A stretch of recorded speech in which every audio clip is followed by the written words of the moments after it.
گرنگی ئاو لە جیهاندا.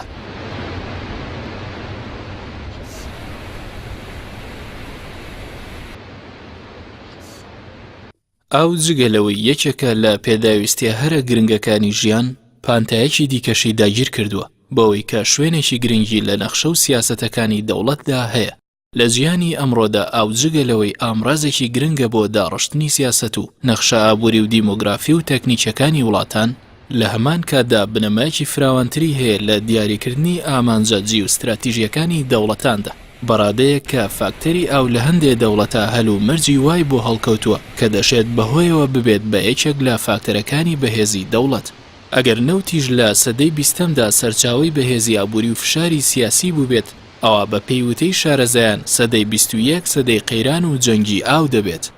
حەڤە وڵات لە جیهاندا مەترسی کەمبوونەوەی ئاویان لەسەرە و ئێستاش نیشانەکانی دەرکەوتووە وەک پاکستان و ئەفغانستان و ئێران و عێراق و سووریا و ئوردن و ئیسرائیل و عەرەبستانی سعودی و ئیمارات و کوێیت و عومان و یەمەن و میسر و لیبیا و دوو وڵاتی دیکەش کە دوورن لەم وڵاتانە، سەنگافورە و باشووری ئەفریقیا. لە بەرامبەریشدا ئەو وڵاتانی کە بە دەوڵەمەند لە سامانی ئاو هەژمار دەکرێن وەک ویلایەتە یەکگرتووەکانی ئەمریکا و زۆربەی وڵاتانی ڕۆژئاوای ئەوروپا و ڕووسیای فیدراڵ.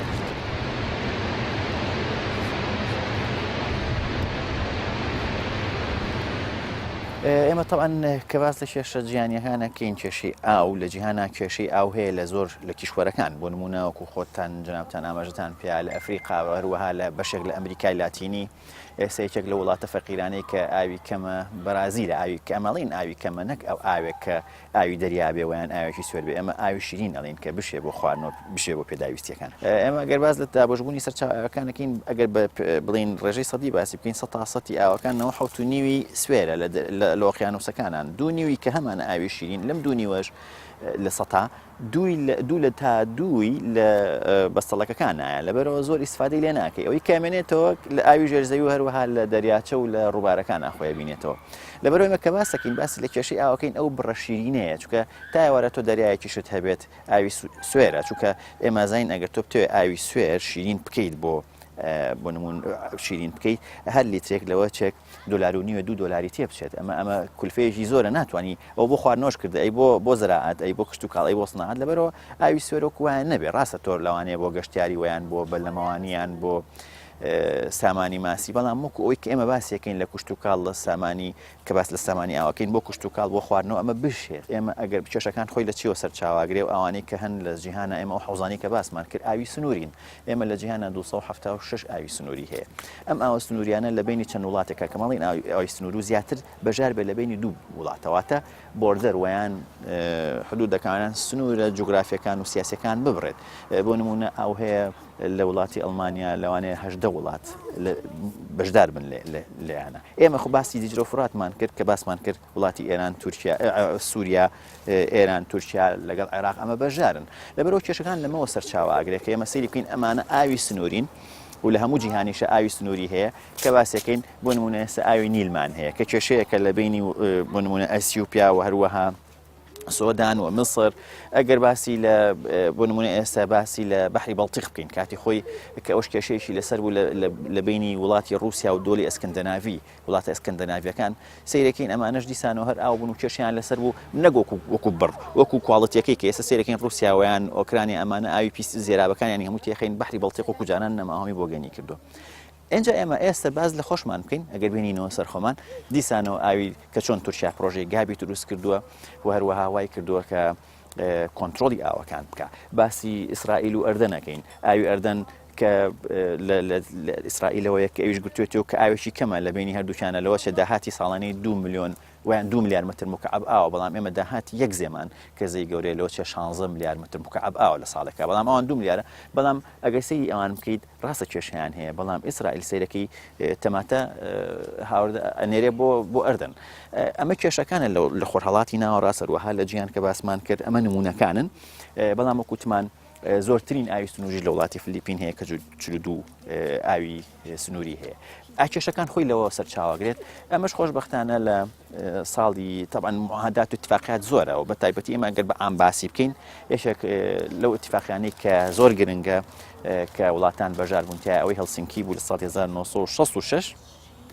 ساڵی 1966 دوای ئەوە لە ساڵی 1990 ویلایەتە یەکگرتووەکان ویان نەتۆ یەکگرتووەکان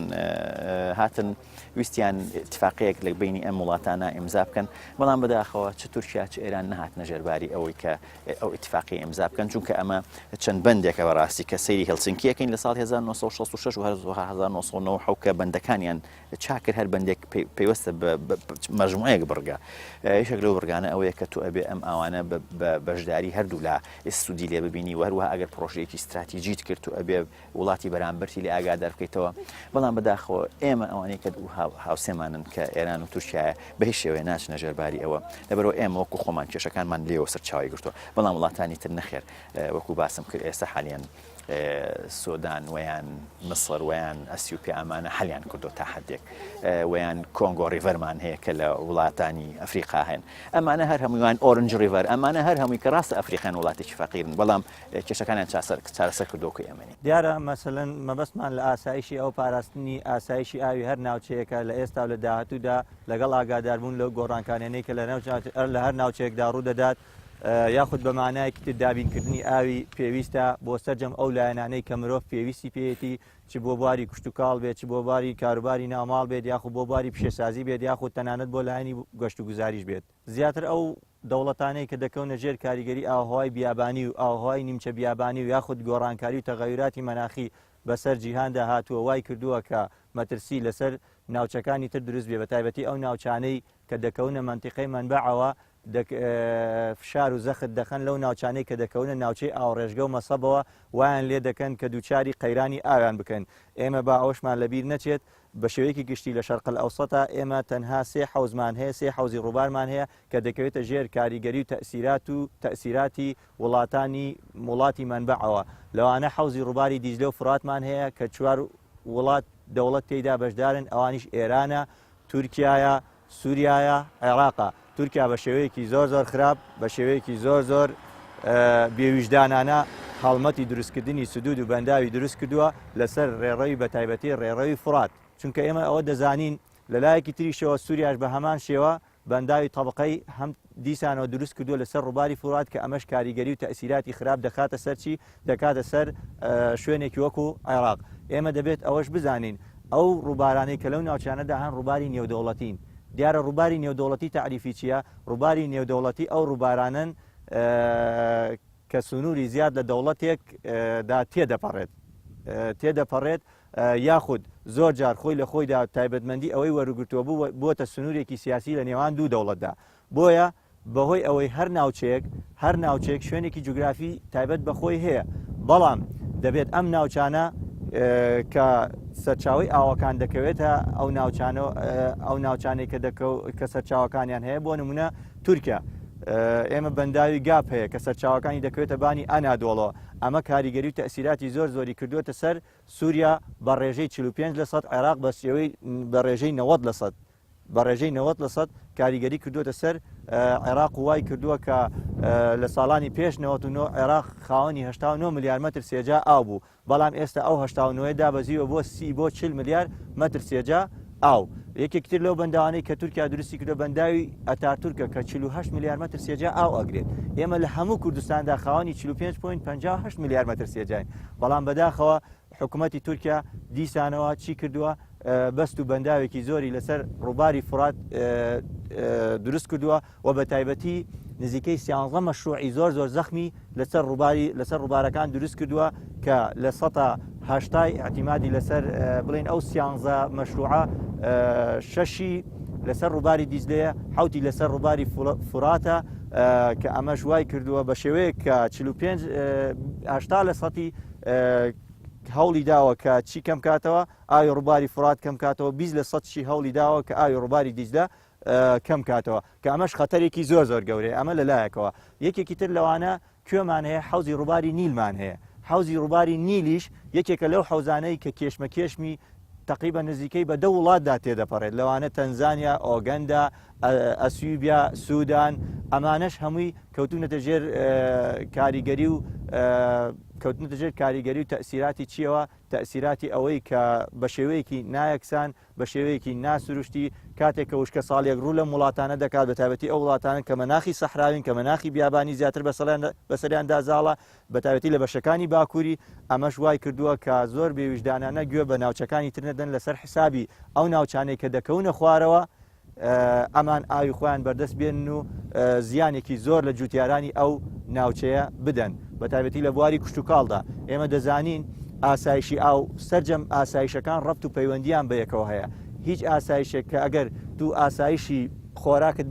ئاسایشی ئاوت بکەوێتە مەترسیەوە کەواتە یعنی چی؟ یعنی ئاسایشی خۆراکت کەوتە مەترسیەوە. ئاسایشی خۆراکیش کە کەوتە مەترسیەوە بۆ نمونە وڵاتێکی وەکو سووریا کە تەسەوور دەکرێت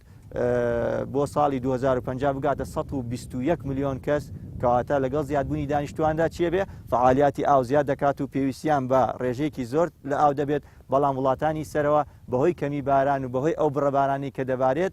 کە ڕۆژهەڵاتی ناوەڕاستی بەعام گرتووەتەوە وا دەکەن کە چی بکەن؟ ڕێگری بکەن لەو بەنداوانە یاخود ئەو سەدانە لە ڕێی بەندا و سەدەوا بکەن ئەو ناوچانەی کە دەکەونە ناوچەی مەسەب دیسانەوە دەیڵێم و تکراری دەکەمەوە دووچاری کەم ئاوی و نەبوونی ئاو بنەوە. ڕووباری ئەردەن و عاسی و لیتانی و یەرموکە کە ئەمانە کێشەن لە نێوان ئەردەن و فەڵەستین و ئیسرائیلە کە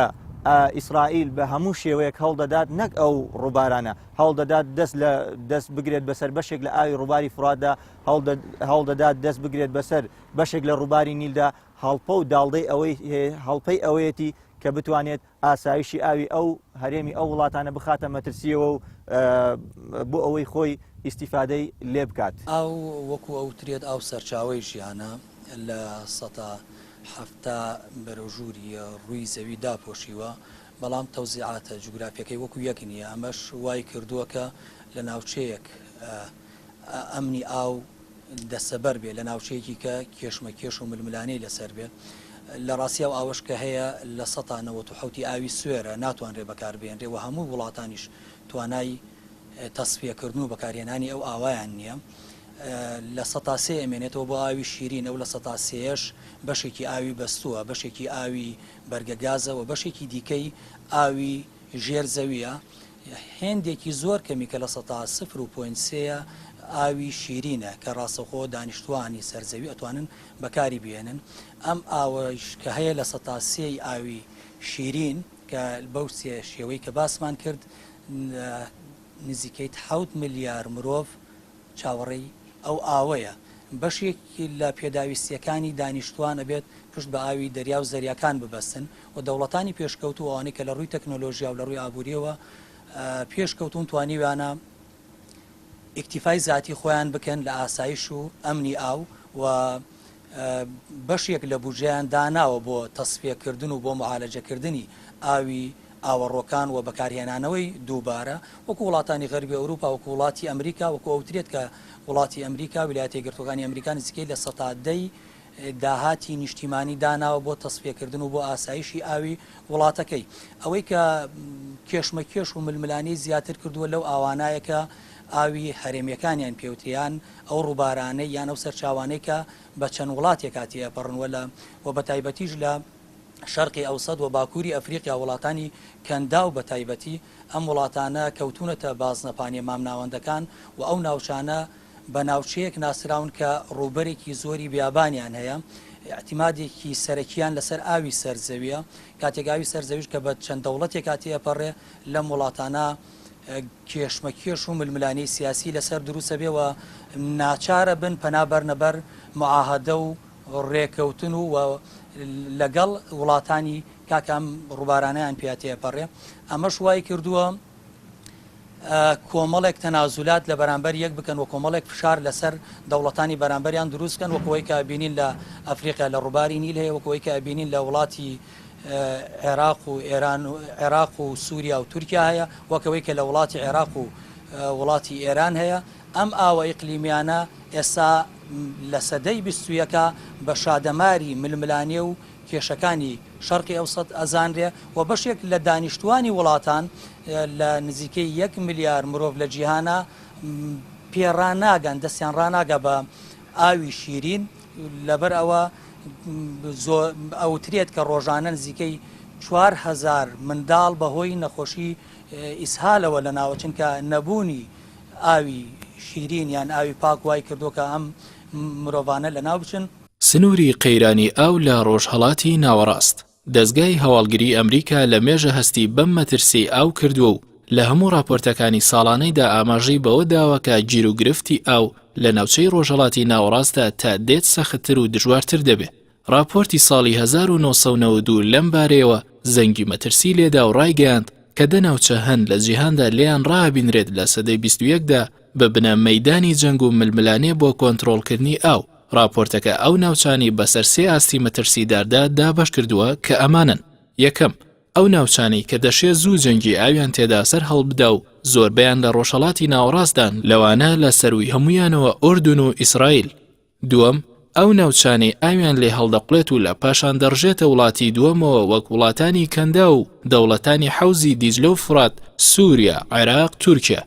سێەم، ناوچەکانی گرژی ئاوی کە دەشێ لە ماوەی 10 تا 20 ساڵی داهاتوو بگەنە ئاستی هەڕشەوە، لەوانە دەوڵەتانی حەوزی ڕووباری نیل. راپۆرتەکەش جەخت لەوە کاتەوە کە نەبوونی هاوکاری و هەماهەنگی لە نێوان دەوڵەتە هاوڕووبارەکان گێچەڵ و شەڕی وا دەنێتەوە کە ڕادەی مەترسیەکەی سنووری ناوچەی ڕۆژهەڵاتی ناوەڕاست تێپەڕ دەکات و هەڕەشە لە تەواوی یاشتی جیهان دەکات. ئێمە ئەگەر بزانین بەهۆی گۆڕانەکانی کەش و هەواوە ئاوی شیرین لەسەر زەوی بڕەکەی بەرەو کەمی ئەڕوات، چ پیسبوون چ ئەوەی کە وەکوتمان لەبەرەوەی ئێمە زین لەسەر زەوی گۆی زەوی ئاو کەم ناکە، بەڵام بەبەسمان کە لە کەمبوونە ئاوی شیرینە. اینجا طبعا لەم سەدەیە بەهۆی گۆڕانکارەکانی کەش و هەوا و کەمی دابارین خۆمان ئەبینین زیادبوونی وشکە ساڵیەکان وای کردووە کە قەیرانی ئاو دروست بێت و پێداویستی مرۆڤ سیرەکەین. ئێمە سێ سەبەبمان هەیە: گۆڕانی کەش و هەوا و زۆربوونی مرۆڤ و پێداویستیەکانی لە بەکارهێنانی ئاو، ئاسایشی خۆراک کە باسمان کرد، و هەروەها ئەو سیاسەتی ئەو وڵاتانەی کە ئاوەکانیان بەژارن. ئەمە وای کردووە کە قەیران دروست بێت و لە داهاتووە کە ئێماڵین لە ساڵی 2005 گەورەترین قەیرانی ئاو دروست ئەبێ لە بینی ئەو وڵاتانە وەکە ئەوترێ جەنگی ئاو. یعنی ئێمە بۆ نمونەیەک بینینەوە لە ساڵی 1992 سلێمان دمیرێل ئەڵێت ئەو ئاوانەی دیجلە و فرات مڵکی خۆمانن، مڵکی ناو تورکیایە تا لە حدودمان دەرەچێت. ئێمە چەند خاوەنی نەوتی عێراقین و نەوتی ئێرانین، عێراقش ئەوە نەخاوەنی ئاوەکانی ئێمێ، کەواتە ئەمە قسەیەکی خەتەرە بەڕاستی ئەگەر بیری لێ بکەینەوە. ئەمە خۆی شەڕانگوێزیە، ینی سەیرەکەی کەواتە تۆ چۆن وا ئەڵێ چونکە ئاو سنووری نییە، سنوور ئەبەزێنێت و ئەبێ بە مشتەرەکی ئیسفادەی لێ بکرێت. لەبەرەوە بمانێ و نەمانەوە لە داهاتوە کە وەکوتمان پلەیگەرماکان واتەوەقعکرێت لە ساڵی 2025 و هەروەها 2030 بەرز بێتەوە و ڕێژەی دابارینەکان کەم بێتەوە. ئەمانەوەکە قەیرانێکی ئاوی گەورە لەسەر زەوی دروست بێت و بە تایبەتی ڕۆژهەڵاتی ناوەڕاست کە بڕی دابارینەکان نەگەتفە. یعنی ئەگەر سەیری بکەین ئێمە بۆی ئەو گۆڕانی کەش و هەوا و دروستکردنی ئەو نەخشانەی کە بۆ ئەوەی کە باران ڕژەی بارانبارین کەمە بەیان زادەوێت، ئەم ناوچانەی ئێمە نەگەتفن، واتە بڕی بارانبارین بەرەو کەم بوونەوە ئەڕوات. هەر ئەگەر ئێمە سەیری داتەکانی شاری سلێمانی بکەین بۆ نمونە، ئێمە داتایەکمان وەرگرتووە لە ساڵی 1970 بۆ ساڵی 2000 وەروها لە 2000 تا 2010 ئالێرا نزیک 100 متر بارانبارین فەرقی کردووە. سەیرەکەی نوکو ساڵان نەماوە ئەو بارانە زۆرە ببارێ. لەبەرەوە فعلەن ئەگەر سەیرە بکەین ئێمەش خەڵک لە گەشەکردنایە هاوڵاتی لە پێداویستی زیاتری کردووە و هەروەها کشت و کاڵ زیاتر برەوی پێدراوە. لەبەرەوە بمانێ و نەمانێ لە داهاتووە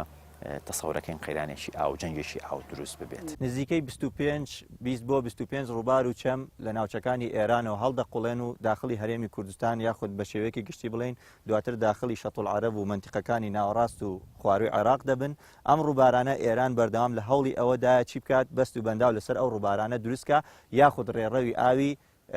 ڕووبارەکان بگۆڕێت. حتمما یەکێک لەوانە کە بۆ خۆتان دەزانن ڕووباری قۆرەت و ڕووباری ئەڵوان بە شێوەیەک ڕووباری قۆرەت و یەکێکە لەو ڕووبارانەی کە واریداتی ئاوی لە تقریبا 60 متر سێجا لە چرکەیەکدا کەمی کردووە بۆ 30 متر سێجا لە چرکەیەکدا، کە ئەمەش بێگومان جوتارێکی زۆر زۆر لە ناوچەکانی خانەقین و ناوچەکانی مەندەلی و ئەوانە دەکەونە ژێر هەڕەشەی وشکیەوە وا دەکات کە زەویەکانیان لە زەویەکی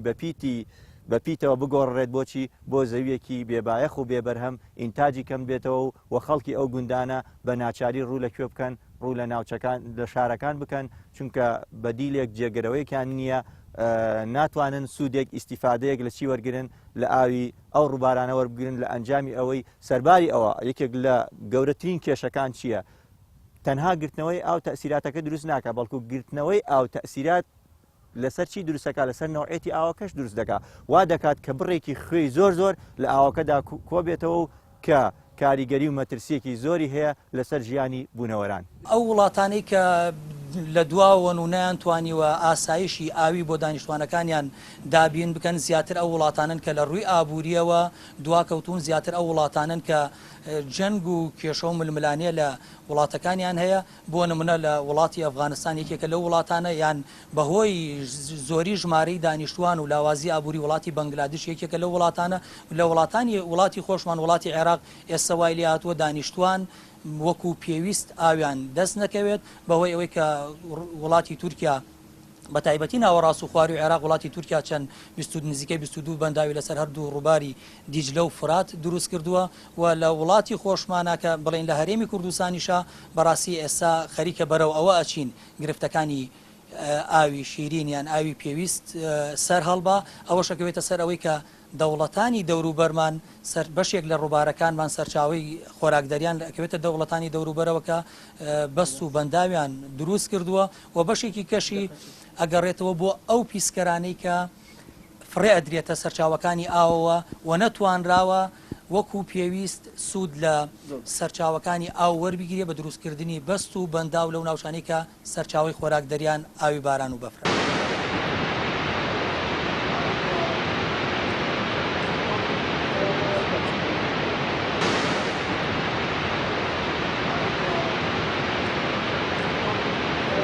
داهات و ئاسایشی ئاو لە هەرێمی کوردستان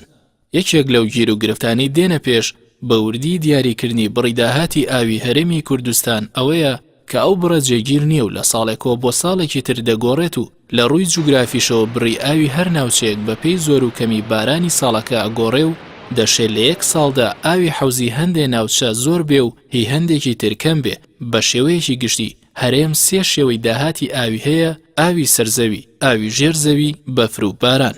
جیاواز لە بەشێکی زۆری وڵاتانی دیکە و بەهۆی دابشکردنی کوردستانی گەورە بەسەر چوار وڵاتدا هۆکاری دابڕاندنی کوردستان ببووە بە گەیشتن بە دەریا نێودەوڵەتیەکان کە ئەمەش بە پێیوتەی شارەزانیەکێکە لە خاڵە لاوازە ئابووری و سیاسیەکانی کورد لە بەرامبەر نارەکانیدا. یەکێک لە گرنگترین تایبەتمەندیەکانی مەسەلەی ئاو لە هەرێمی کوردستان ئەوەیە کە لە کاتێکدا هەرێم داهاتی زۆری ئاوی هەیە، بەشێکی زۆر لە ناوچەکانی و بەشێکی زۆری دانیشتوانەکەی بەدەست کەم ئاویەوە دەناڵێنن. لە ڕووی تیۆریەوە هەرێم بەو بڕە ئاوە زۆرەی هەیەتی و بەو ژمارەی ئێستای دانیشتوان لە دۆخێکدایە کە دەبووە لە ڕووی ئاوەوە هیچ کێشەی نەبووە. بەنداوەکان لە هەرێمی کوردستان هەرێمی کوردستان 6 بەنداوی هەیە کە گرنگترینیان بریتین لە بەنداوەکانی دوکان و دەربەندیخان و دووبز و دهۆک و مووسڵ. بەڵام جگە لەم بەنداوانە بەنداوی تر هەیە کە نیوە ناچڵن و وەک بەنداوی بێخمە و هیتریش پێشنیار کراون و نەخشیان بۆ داڕژاوە لایندەدا بڕیارە دەست بە جێبەجێکردنی بکرێت. ئێمە لە هەرێمی کوردستان ئەمە ئەگەر بین باسی سەرچاوەکانی ئاوی هەرێمی کوردستان بکەین خۆشبەختانە ئێمە ڕاستە باسمان لە عێراق کرد کە ئێمە دیجلە و فوراتمان هەیە. فورات واز لێ بێنە، فورات کۆنتترۆلی تورکیایە. دیجلەمان هەیە کە زیەکانی دیجلە کە لە 100 هەموو داهاتی ڕووباری دیجلە پێکەنێ لە هەرێمی کوردستانە. بەڵام طبعاً کە ئەڵین سەیرەکەین بۆ نمونە زەی گەورەمان هەیە، ویان زەی بچووکمان هەیە، ئاوی سیروانمان هەیە، وان خاپوورمان هەیە، وان ئاوەسپیمان هەیە. ئەمانە بەڕێژەیەکی باش لە هەرێمی کوردستانە، حوزەکانیان بەشێکی باشی. مەسەن بۆ نمونە زەی گەورە 158 لە هەرێمی کوردستانە، زەی بچووک لە 100 بۆ نمونە 52. کەواتە تۆ ئەمانە داهاتێکی باشە بۆ هەرێمی کوردستان کە حساب کراوە دانیشتوانەکەی لەگەڵ ئەو بڕە ئاوی کە بۆمانێت لەو زیانە وەروەها لە دابارینەکان و ئاوی ژێرزەوی هەموو تاکێکی ئێمە بۆ هەموو پێداویستیەکان تەمانمە چۆن وەکو بودجەکە وایە تەقسیماتەکەی هەموو تاکێکی ئێمە سەر 2000 مەتر مکعب لە ساڵێک کابەریەکەوێت ئەمە بۆ هەموو پێداویستیەکان. ئێمە بەسمان کاڵین 2000 مەتر مکعب ئەوە نییە، ئێمە خۆمان وەکو تاکێک لە ماڵێکە ڕۆژانە 200 لیتر ئاومان پێویستە. بەڵام ئەمە بڕە ئاوەکە دابەش دانیشتوانەکە کراوە. ئەگەر بە ستاندەرەکان سەیری بکەین ئێمە خاوەنی داهاتێکی باشین، بەڵام لێرە کێشەکە بەڕێوەبردنە. تا ئێستا ئێمە سیرەکەین بەڕێوەبردنێکی خراپ بۆ ئاوەکانمان ئەکەین، نەمانتوانیوە بۆ نمونە ئاوەکانمان بەباشی گل بینەوە و خەزینێکی استراتیژی دابنین تەنیا و تەنیا ئێمە کە هەمانە سەیرەکەین 2 سەدی ویان دوو بەنداوی گەورەیە کە ئەگەڕێتەوە بۆ سەردەمی 60ەکان ویان 50کان تا ئێستا بەنداوێکی گەورە کە بێخمە بوو نەیانتوانین دروست نەکرا بەنداوی بچووک بەداخۆم قەیرانێ ڕێگەی کرد کە وەزارەتی سەرچاوەکانی بەنیاز بوو 36 بەنداو دروست بکە کە داهاتی 7 میلیارد بەرز بکاتەوە بەڵام ئەمە لێرە ئەوەیە بەڕێوەبردنەکەی و دابشکردنەکەیەتی لە نێوان شوێنەکانە جوگرافیەن لە شوێنێکی جوگرافیەک بۆ شوێنێکی ترسی دەکەین دەیەکەیە بێ ئاوینە دەیەکی شێ ئەم هەموو ئاوی هەیە ویان گەڕێکێک هەر بۆ نمونە شاری سلێمانی گەڕێکی هەیە گەڕێکی نیەتی لەبەرەوە ئەگەر ئێمە بەڕێوەبردنێکی باش بوو ئاوەکانمان بکەین سەرچاوچکە بۆچی سەرچاوی ئاوی باشمان هەیە ئەو 5 زەیی کە باسمان کرد هەروەها دابارینێکی ڕاستی ئێماڵین دابارینەکانمان کەمی کردەوە بەڵام بە تێکرا لە هەرێمی کوردستان 450 بۆ 500 میلیمتر باران ئەبارێ ئەمەش بڕێکی زۆرە ئەگەر لێکی بینەوە لەگەڵ ڕوبەری هەرێمی کوردستان بزانە چەند ئاو کۆ ئەبێتەوە وەکو بڵین قەبارە لەبەرەوە بەڵام بەداخەوە بەڕێوەبردنێکی باشمان هەرێمی کوردستان بە شێوەیەکی گشتی خاوەنی 3 بەنداوی سەرەکیە ئەویش بەنداوی دوکانە کە سیعی تەخزینی لە 6.8 میلیارد متر سێجا ئاوەگرێت بەنداوی دەربەنی خانە تقریبا 3 میلیارد متر سێجا ئاو دەگرێت بەنداوی حەمرینە 2.3 میلیارد متر سێجا ئاو دەگرێت بەڵام بە شێوەیەکی گشتی ئێمە وەکو هەرێمی کوردستان 92 لە سەتی ئاوی هەرێمی کوردستان بە فیڕۆ دەڕات تەنها و تەنها ئیسیفادە لە 8 لە سەتی ئاوی هەرێمی کوردستان دەکەین هەرێمی کوردستان لە ئێستادا بە شێوەیەکی زۆر ناسروشتی بە شێوەیەکی زۆر نائەکادمی دەستی بردووە بە دەرهێنانی ئاوی ژێرزەوی بە هیچ شێوەیەک گرنگی و ئەهمیەتی ئاوی سەرزەوی لا نییە چونکە پلان و تەختیتی نییە بۆ داهاتووی ئەم وڵاتە و مەزەندە دەکرێت لە ئایندەدا ژمارەی دانیشتوانی هەرێمی کوردستان بەرز بێتەوە بۆ 9 میلیۆن کەس کەواتە ژماری دانیشتوان زیادی کرد خواست لەسەر خۆراک زیاد دەکات و حتا سران بەشانی ئەوە تەکنۆلۆژیاش بەرەو پێشکەوتن دەڕات و کە ئەمەش کاریگەریەکی زۆر خراپی هەیە لەسەر هەرێمی کوردستان و ئەوەش ناشارینەوە کە زۆربەی زۆری ئەو بەنداوانەی کە لە هەرێمی کوردستاندا دروستکراون ئەو بەنداوانەی کە تا ئێستاش حکوومەتی عراقی دروستی دەکەن بەنداوێکی زۆر پێشکەوتوتن و بە شێوەیەکی دیزاینی زۆر باش دروست دەکرێت وەک ئەو بەندانەی کە حکوومەتی هەرێمی کوردستان دروستی دەکات و بە ئەوش بزانن ئێران و تورکیا چەندین جار بە حکوومەتی هەرێمی کوردستانیان وتویانە ئێمە خۆتان ئیسیفادە لە ئاوی ڕووبارەکان ناکەن دەڕێگە بە ئێمە بدەن با ئێمە ئیسیفادەی لێ بکەن لە کاتێکدا گلەی لە ئێمە دەکەن دەڵێن ئێوە ئاوی ڕووبارەکان دەگرنەوە فەرمون خۆتان لەسەر چەم و دۆڵ و ڕووبارەکان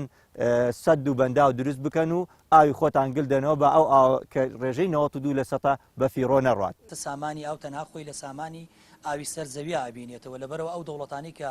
سەرچاوی ڕووبارەکانیان تایە و ئاوی سەرزەویان هەیە و ڕێژکە ئەبڕێتەوە چێتە دەوڵەتەکانی کە وەکو کارتێکی فشار بەکاریهێنن هەرچەنە لە معاهدە و ڕێکەوتنە نێو دەوڵەتەکانە ئەمە یەکلا کراوتەوە کە حسەی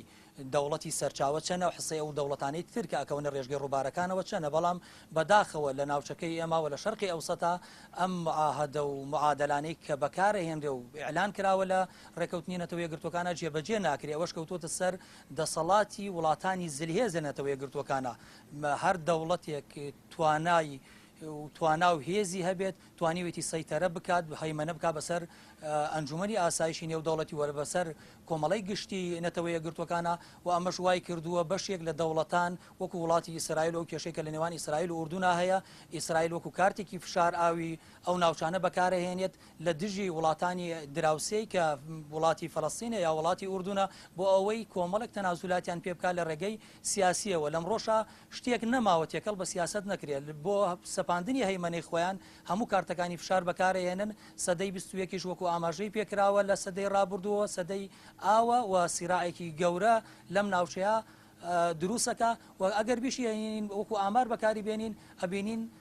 بەرکەوتی هەر تاکێکی عەرەب 1600 ئەوەنە مەترە سێجایە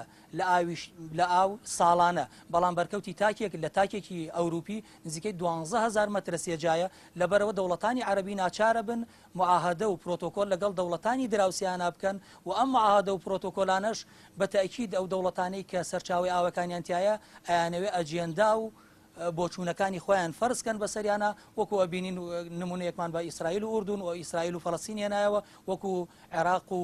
سووریا لە بەرامبەر تورکیا ئەمانە هەموو ئەو فشارانن کە ئەو دەوڵەتانە بەکارهێنن بۆ سەپاندنی ئەجێندا و کاری پەیوەندی ئاوی نێوان هەرێم و هەریەک لە تورکیا و ئێران یەکێ لە دیارترین سیماکانی مەسەلەکانی ئاو لە هەرێمی کوردستاندا ئەوەیە کە زۆربەی سەرچاوەکانی ئاوی ڕووبارەکانی هەرێم لە دەرەوەی هەرێمدان. ئەمە ژوای لێکات بکەوێتە ژێر کاریگەری ئەو هەنگاوانەی کە تورکیا و ئێران لەبارەی ئاوە دەینێن و لە ئەنجامدا ئەم هەنگاوانە هەم کار دەکەنە سەر بڕ و جۆری ئەو ئاوەی کە دێ بۆ هەرێم. بەم پێیە پەیوەندی نێوان هەرێمی کوردستان و هەریەک لە تورکیا و ئێران بەجیا تاوتوێ دەکەین. ئەوانەی کە استراتیژین لە عێراق ئەگەر باس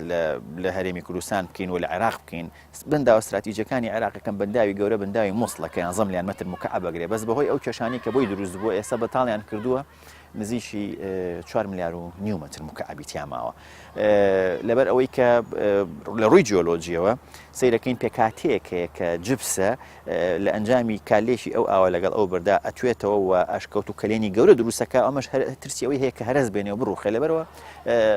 ئەبێت چیمەنتۆی تێبکرێت کە عملیاتەکە پێڵین گراوتینگ کە شەریکێکی ئیتالی کردی پێش ئەوەی کە داعش بێت و ئیشێکی باشیان تیا کرد و لە خەتەری هەرەسێنان دوویان خستەوە بەڵام دوای داعش ئەو کۆمپانیایە چۆنیان کرد و نزیکی 150 کرێکار لەو ناوە ئیشیە کروازیان هێنا ئێستا دیسانەوە خەریکن بیکەنەوە هەروەها سەیریکەین بەنداوی دەربانی خانی خۆمان بۆی ئەم بوو مەلەرزانەوە دیسانەوە کە 2 ملیار و 800 میلیۆن مەتر مکعب بگرێ ئێستا دایان بزانەوە بۆ نیو لە ترسیەوەی کە نەکۆ بڕوخێ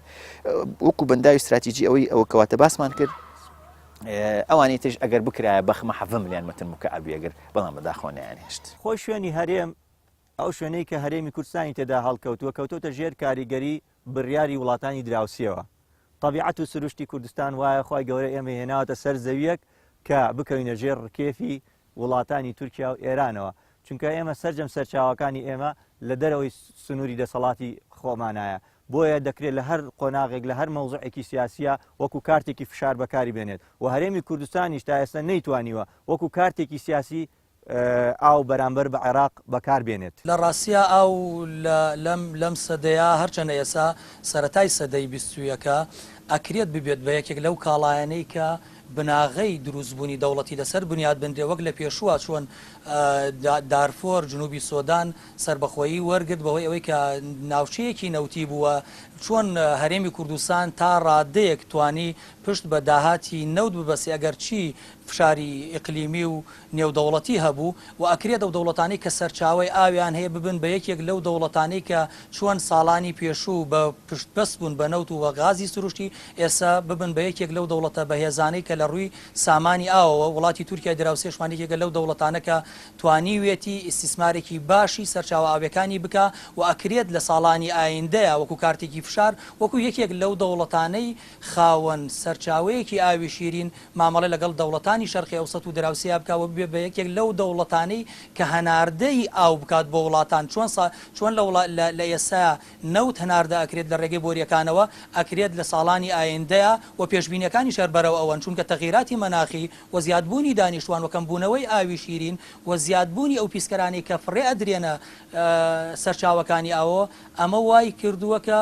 لە ساڵانی ئایندەیە بە چاوی خۆمان ئەگەر بە تەمەنی ئێمە بێت ببینین کە دەوڵەتان لە ڕێگەی بۆریەوە هەرچەنە ئێسەش هەیە بەڵام بە شێوەیەکی شایعتر دەوڵەتان لە ڕێگەی بۆریەوە ئاو هەناردە بکەن و دەوڵەتانی تر بکەونە ژێر هەیمەنە و ڕکێفی ئەو دەوڵەتانەوە کە ئاو هەناردەن.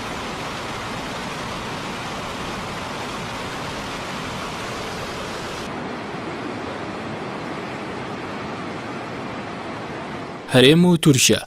پرۆژەی گاپ ئەم پرۆژێ لە گەورەترین پرۆژە ئابوووریەکانی تورکیا و 6 ویلایەتی کوردنشین دەگرێتەوە کە کاتە لە سەدا 9.4 سەرجەمی خاکی تورکیا کە لە 21 بەندا و 7 وێزگەی بەرهەمهێنانی وزەی کارەبا پێک دێت و خەرجیەکەی نزیکەی 18 ملیار دۆلارە بێت. گەورەترین بەشی ئەم پرۆژەیە بەنداوی ئەتاتورکە کە توانێت 48 ملیار سێجا ئاو گل بداتەوە و بە چوارەم گەورەترین بەنداو لە جیهاندا هەژمار دەکرێت. بەهۆی ئەم پرۆژەیەوە هەژمون و مەترسی تورکیا زیاتر بەدیەکرێت بەراورد بە ئێران هەرچەندە ئەمەش ئەوە ناگەێنێت کە ئێران مەترسی لە سەرسامانی ئاوی هەرێم دروست نەکردووە و نایکات بەڵکو ئێران هاوسەی کوردستانە بە درێژایی نزیکەی 800 کیلۆمەتر کە حەڤە ڕووباری هاوبەش لە نێوان هەردوو وڵاتە هەیە و سەرجەمیان لە وڵاتی ئێرانەوە هەڵدەقڵێت. ساڵانەش بە دروستکردنی بەندا و گۆڕینی ئاراسی ئاوەکان بەردەوامە لە دروستکردنی فشار لەسەر هەرێمی کوردستان.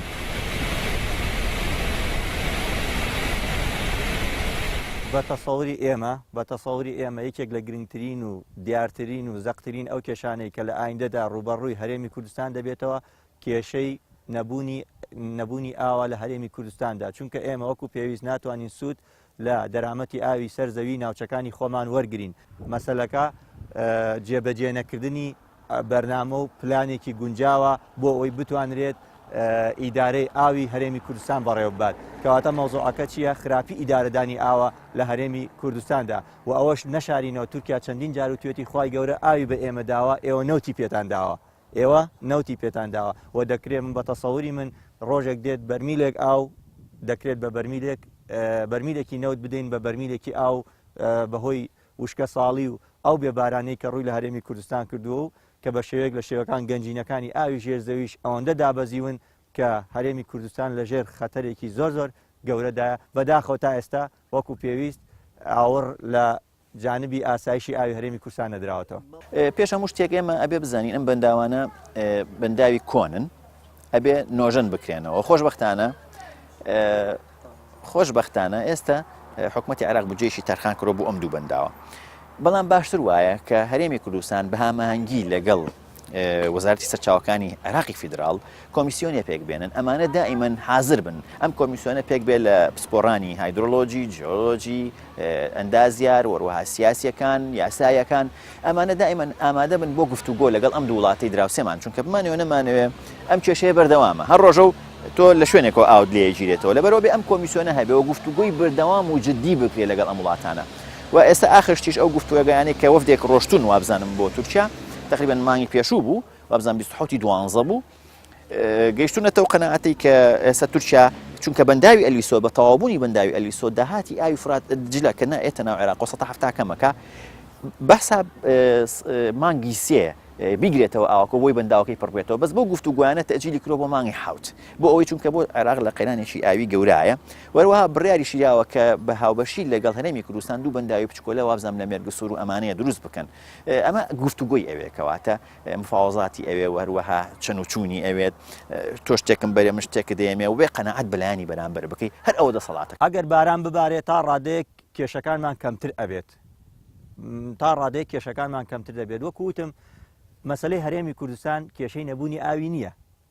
کێشەی کزی ئاوی نییە، کێشەی خراپی ئیدارەدانی ئاوی هەیە. دەناتوو لە زستاندا دەتوانین چەندها ملیار مەتر سێجا وەکو گلی دەیتەوە و لە هاویندا بەکاری بێنی. بەڵام مشکلەکە و کێشە ڕئیسەکە لە چیایە؟ لەوەدایە کە حکوومەتی هەرێمی کوردستان هیچ بیرێکی لە داهاتوو ئایندەی ئاو نەکردوێتەوە لە هەرێمی کوردستاندا. بەداخەوە وەکو پرۆژەی گاب لە وڵاتی تورکیا ئێستا نزیکەی 22 بەنداوی لەسەر هەردوو ڕووباری دیجلە و فرات بنیاد ناوە. ئەگەر ئەم پرۆژەیە هەرچەندە دەستکراوە بە خەزنکردنی ئاو. لەم بە دوواداچوونەماندا بۆ گرنگی ئاو بە شێوەیەکی گشتی لە جیهان و ڕۆژهەڵاتی ناوەڕاست و کوردستان بە تایبەتی ئەوەمان بۆ ڕوون دەبێتەوە هێندەی نایەکسانی دابەشبوونی ئاو بەسەر جیهاندا و دروستکردنی بەنداو بۆ ئەوەی فشاری هەم ئابووری و هەم سیاسی دروستکە لەسەر وڵاتی بەرامبەر هێندەی کێشەکەی کەمی ڕێژەی ئاو نییە. لەبەر ئەوە پێویستە سیاسیەکان باش لەو ڕاستیە بگەن ئاو بۆ بەردەوامی ژیانی مرۆڤ و زیندەوەرانە و بەکارێنانی ئەو سامانە بنەڕەتیە بۆ گوشاری سیاسی و دروستکردنی مەترسی لەسەر ڕاوڕەوەی ژیان کارێکی نائەخلاقی، ناسیاسی، نامرۆییە.